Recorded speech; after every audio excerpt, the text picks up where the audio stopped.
Meantime, Bitcoin slightly higher this morning. Right now, you're at $62,878. This coming following Iran's attack on Israel that sent the cryptocurrency lower. Joining us in an exclusive interview this morning is Galaxy Digital CEO Mike Novogratz. Mike, it's great to see you. We've been talking about it now for the last 2 days and even over the weekend.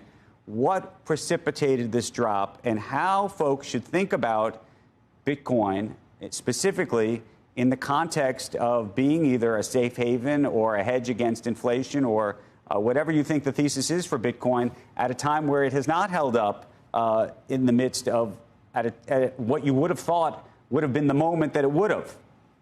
Well, listen, you can always look with really myopic eyes at price action and try to read too much into it.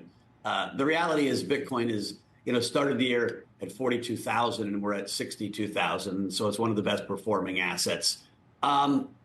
Saturday, Iran attacks Israel. The only asset that's open is Bitcoin. People are very long risk assets in general, stocks, crypto, other things. And so the natural reaction is to go to the safe.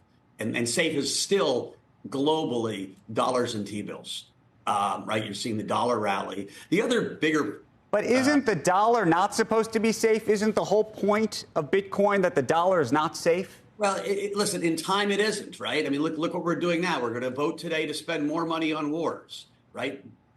President Biden is slipping in more money around the Supreme Court to pay off student loans.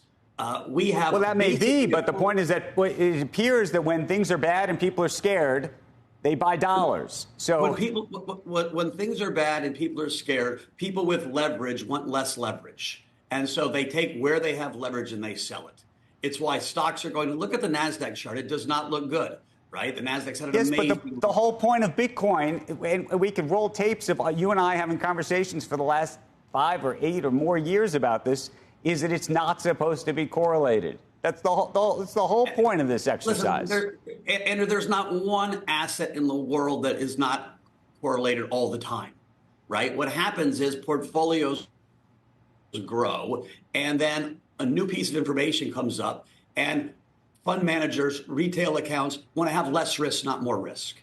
And when something has gone from 40 to 70, there's a lot of risk built into it. There's a lot of leverage built into it. And you can see it with the meme coin phenomena. You can see it with other cryptos. Lots of money pours in and animal spirits take over. And so you've got to wash out those animal spirits. It doesn't invalidate this overall thesis. Can you tell from the flows how much of this selling is a function of folks who were actually selling the underlying Bitcoins directly versus those who were playing in this new world called the Bitcoin ETF? I think very little in the ETF, right? Most of the ETF buyers are buying for the first time, and they're putting it away as a part of their portfolio allocation. And so you've got, these 9 companies out there selling Bitcoin to new investors in lots of ways. And so I think most of those are hodlers. You look, though, like this ecosystem has been around since, 2009 and really in earnest since 2017. There are tons of ways you can get leverage in crypto. And that leverage builds up when people feel good about the space, and then it gets whacked. And so you saw, over $1 billion of liquidations on Saturday night.